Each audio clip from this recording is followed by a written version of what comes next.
Assalamualaikum warahmatullahi wabarakatuh. Halo anak-anak semuanya. Pada video tutorial KTI di praktek keempat ini, kita akan belajar nih bersama-sama bagaimana caranya mengatur page break, mengatur section break, dan juga text swapping break. Nah, sebelum kita belajar bagaimana cara mengaturnya, Ustazah mau mengingatkan kembali pada praktek ketiga kita sudah berhasil mengatur heading 1 dan heading 2. Nah, apa itu heading? Heading merupakan salah satu fitur dalam Microsoft Word yang dapat kita gunakan untuk menandai mana judul bab menggunakan heading 1, menandai judul subbab menggunakan heading 2, dan juga menggunakan judul sub-subbab menandai judul sub-subbab menggunakan heading 3 dan seterusnya. Jadi penggunaan heading 1, heading 2 dan seterusnya itu sesuai kebutuhan, tergantung nanti pada KTI ada apa saja, ada judul bab atau sampai judul subbab saja, misalkan. Nah, biasanya di KTI biasanya hanya sampai subbab ya. Nah, tapi ada juga yang sampai sub-subbab pakai H3. Jadi sesuai kebutuhan. Nah, anak-anak, saya lanjutkan. Pada praktek keempat ini, kita akan sama-sama belajar bagaimana cara mengatur page break, section break, dan text swapping break. Yang nanti di kemudian hari, saya akan menyebutkan page break dengan singkatan PB ya. Singkatan PB, lalu untuk section break, saya menggunakan istilah SB ya, singkatannya SB. Lalu untuk text swapping break, Ustazah akan menggunakan singkatan TWB, text swapping break. Nah, apa yang perlu diperhatikan ketika kita menggunakan page break dan section break? Yang perlu kita perhatikan adalah di sini saya kasih tanda panah dulu ya. Untuk ketika kita menggunakan page break PB dan SB, apa yang perlu kita perhatikan? Yang perlu kita perhatikan adalah jenis angka, jenis angka yang digunakan untuk page number. Jadi nanti jenis angka yang digunakan untuk nomor halamannya apa? Apakah dia menggunakan angka Romawi gitu ya, dan seterusnya, atau dia menggunakan angka Latin 1, 2, 3 dan seterusnya. Jadi inilah pertimbangan ketika kita menggunakan PB dan SB. Nah, sebagai gambaran, di sini Ustazah akan menampilkan template KTI yang sudah jadi ya. Nah, nanti dari outline KTI yang kita buat pada pertemuan praktek ketiga ya, seperti ini, kita akan memisahkan setiap judul bab untuk di satu halaman. Jadi dia tidak berada di satu halaman ini ya. Nah, seperti yang terlihat di sini, page 1 of 1, artinya di dokumen ini ada satu halaman ya. Posisi kursor kita berada di halaman 1 dari satu halaman. Nah, sekarang saya tampilkan template KTI yang akan kita buat nanti, bentuknya seperti ini. Nah, nanti jadi cover akan berada di satu halaman sendiri gitu ya. Satu halaman sendiri. Nah, perhatikan baik-baik. Ini adalah cover dari KTI kita. Nah, nanti di sini perhatikan nomor halamannya. Oh, ternyata tidak ada nomor halaman ya. Nah, nanti di sini di lembar pengesahan, nah perhatikan lembar pengesahan nomor halamannya. Oh, dia pakai angka Romawi ya. Ternyata lembar pengesahan sampai dengan daftar tabel gitu ya, itu dia menggunakan angka Romawi ya. Nah, sedangkan bab 1 sampai dengan lampiran dia menggunakan angka Latin.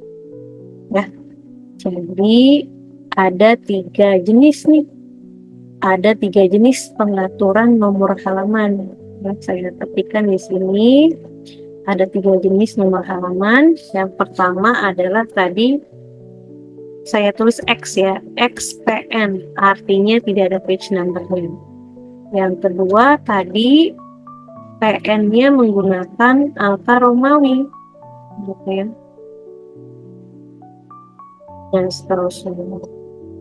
Yang ketiga, PN-nya menggunakan angka Latin. Nah, jadi nanti dalam file dokumen KTI anak-anak semuanya ada 3 jenis pengaturan angka ya pada page number. Ya. X itu artinya tidak ada ya. XPN artinya tidak ada nomor halaman. Yang kedua adalah page number-nya ada tapi angkanya Romawi. Yang ketiga ada page number angkanya. Nah, sampai di situ. Nah, selanjutnya apa yang akan kita lakukan? Nah, sebelum kita mengatur PB dan SD, kita akan mengatur dokumennya dulu gitu ya. Tadi kita belum mengatur dokumen di praktek sebelumnya. Jadi semuanya setting dokumen, caranya klik layout. Ya, nanti di layout anak-anak pilih ukuran kertasnya A4 ya. A4. Nah, di sini saya aktifkan icon dulu ya, sebelum ke layout lagi. Tadi baru A4 di home.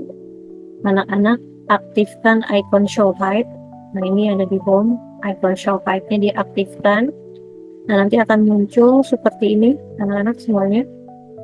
Jadi ini adalah simbol-simbol yang ada di file dokumen kita kalau kita aktifkan show height. Kalau kita tidak checklist, tidak aktifkan, nanti akan hilang. Kita aktifkan di hilang. Jadi kita aktifkan dulu. Nah, yang P kebalik itu ini simbol dari enter. Kalau saya tekan spasi akan muncul simbol titik-titik.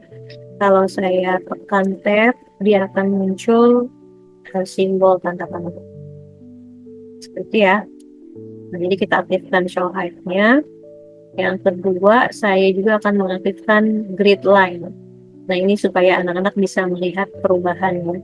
Yang ada grid line-nya, inilah tempat di mana anak-anak ngetik KTI-nya. Nah, sekarang saya ulangi lagi. Sekarang kita mau setting layout dokumennya. Nah, ini kita ketik, kita pilih layout. Tadi size-nya udah kita pilih A4. Nah, margin, orientasinya portrait ya. Marginnya kita ke custom margin. Nah, di bagian sini anak-anak bisa di SS ya.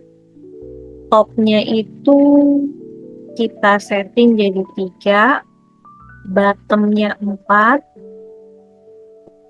lalu leftnya 4, yang right-nya jadi 3. Nah, gitu ya. Nah, untuk satuannya cm, pastikan cm. Kalau dia misalnya dalam inci, silahkan anak-anak tulisnya lengkap 3 cm, 4 cm gitu ya. Nah, ini kalau sudah klik OK, nah ini perhatikan berubah nih grid line-nya. Yang sebelah left margin dia lebih lebar 4 cm dan right-nya 3 cm. Kenapa yang left-nya lebih lebar? Karena biasanya dipakai untuk ngejilid ya, supaya nanti konten dari KTI-nya tidak kepotong karena jilid. Nah, nanti anak-anak yang menggunakan KTI-nya berbahasa Arab berarti nanti dibalik, right margin-nya yang 4 cm tapi left margin-nya jadi 3 gitu ya. Jadi sesuai dengan text direction-nya. Kalau kamu menggunakan bahasa Inggris atau bahasa Indonesia berarti left-nya yang 4, tapi kalau pakai bahasa Arab right-nya yang 4. Nah, sekarang kenapa bagian bawahnya itu lebih lebar 4 cm gitu ya, karena nanti kan di bagian bawah ini kita akan masukkan nomor halaman. Nah, kalau udah seperti ini setting dokumen sudah. Nah, sekarang kita akan membuat setiap judul ini di satu halaman. Nah, caranya bagaimana? Oke, sekarang kursornya ditaruh. Nah, ini saya perbesar ya. Terus grid lainnya saya nonaktifkan saja supaya tidak bingung. Saya nonaktifkan, tidak di checklist. Taruh kursornya di belakang cover, ini ya. Sekarang kita akan memindahkan lembar pengesahan ke halaman kedua. Nah, ini perhatikan di sini nanti di halamannya bertambah. Nah, caranya jangan di enter-enter. Nah, ini salah seperti ini ya. Nah, sekarang kita pindahkan dia. Nah, sekarang kita pindahkan.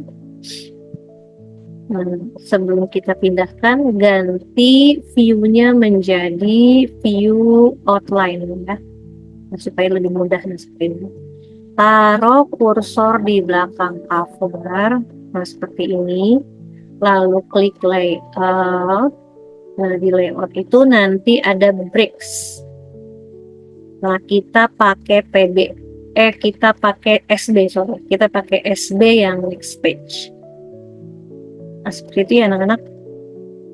Nah, nanti muncul nih seperti ini, baris kosong. Nah, kita naikkan nih lembar pengesahan. Kita taruh kursor di lembar pengesahan, kita tekan tombol backspace. Nah, supaya dia naik tuh. Nah, coba perhatikan. Selanjutnya kita akan pindahkan. Nah, coba kita cek dulu ya outline-nya, kita close. Nah, ini sudah masuk ya. Dia ke halaman kedua, lembar pengesahan. View, kita ke outline lagi. Boleh taruh di sini deh, kursornya di depan lembar pengesahan. Kita mau memindahkan lembar pengesahan penguji ke halaman ketiga. Taruh di depannya, ya boleh dipindahkan. Layout, terus kita pilihnya PB. Kenapa dia pakai PB? Karena bagian sini memiliki settingan angka yang sama, yaitu Romawi. Kalau dia memiliki jenis angka yang sama, kita mindahin judul tersebut menggunakan PB.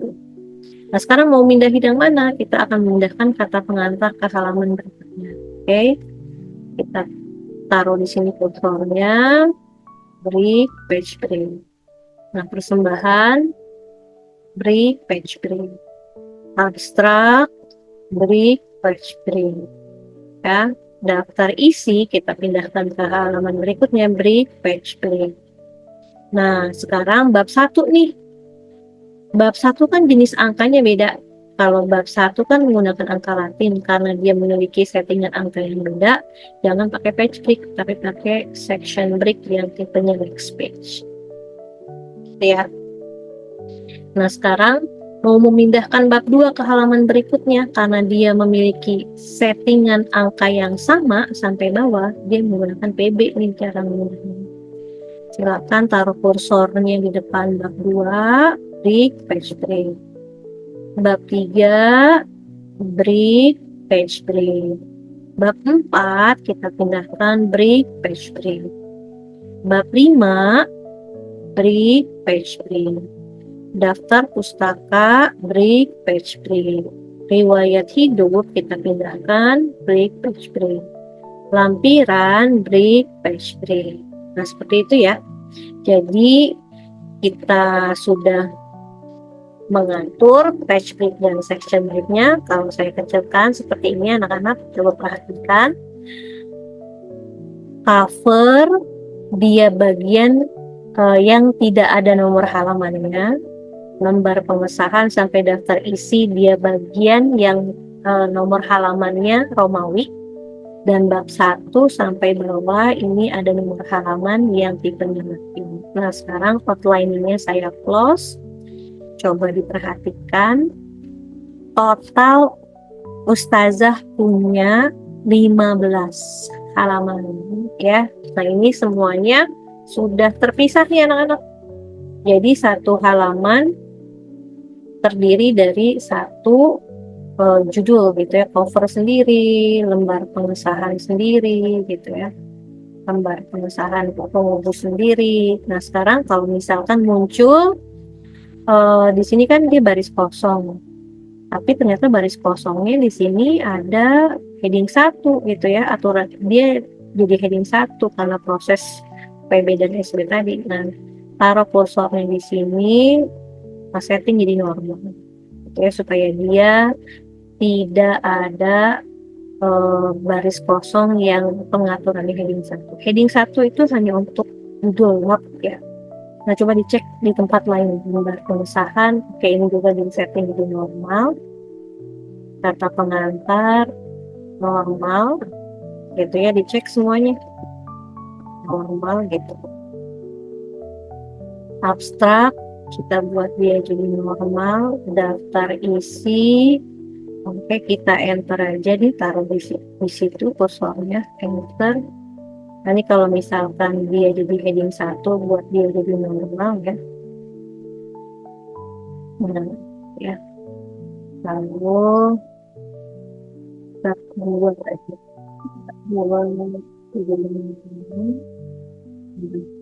Ya, di sini jadi normal ya.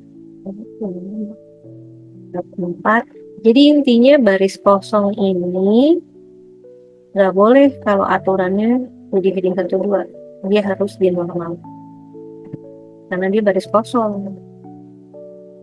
Riwayat hidup normal, tampilan dan ya. Nah, jadi nanti anak-anak seperti inilah gambaran dari cara mengatur heading, cara mengatur page break dan section break gitu ya. Nah, mungkin untuk praktek keempat ini kita skip sampai bagaimana caranya kita mengatur bagaimana kita mengatur PB dan juga mengatur SB. Nanti untuk TWB kita lanjutkan di video tutorial berikutnya. Oke, sekian untuk video tutorial KTI di praktik keempat ini. Mudah-mudahan membantu dan bermanfaat. Selamat mencoba. Assalamualaikum warahmatullahi wabarakatuh.